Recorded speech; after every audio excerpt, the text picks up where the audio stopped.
Are some careers worth more than others? Considering the variations in prestige and salaries across occupations, we think that the answer is yes. Some factors of occupational prestige include the education requirements for each job, the contributions that they provide to society, as well as the skills necessary to pull the job off. Of course, this is not always so simple.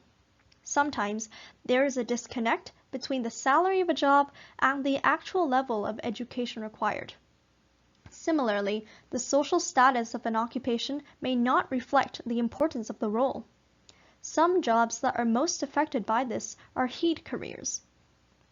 By heed, I am referring to a group of care-oriented careers in healthcare, early education, and domestic fields.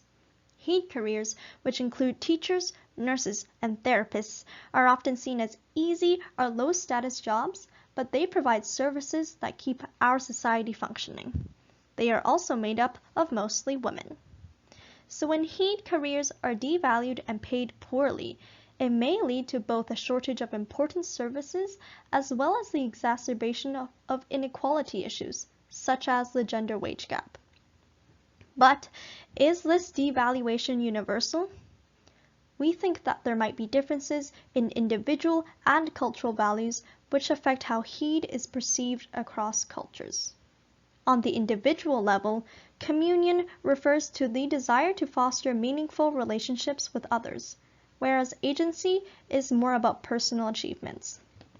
On the country level, collectivism encompasses the group desire to maintain harmony, as opposed to the individualistic notion of finding uniqueness and independence from the group.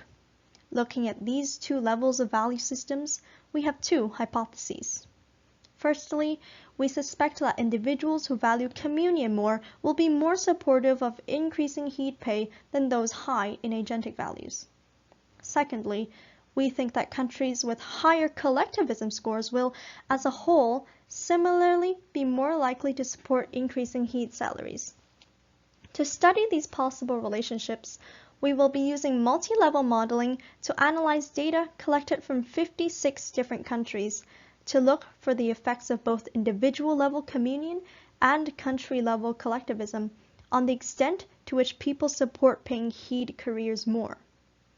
This research may help us understand why some careers are valued less than others, and may help set up efforts to correct detrimental attitudes towards heed careers in the future.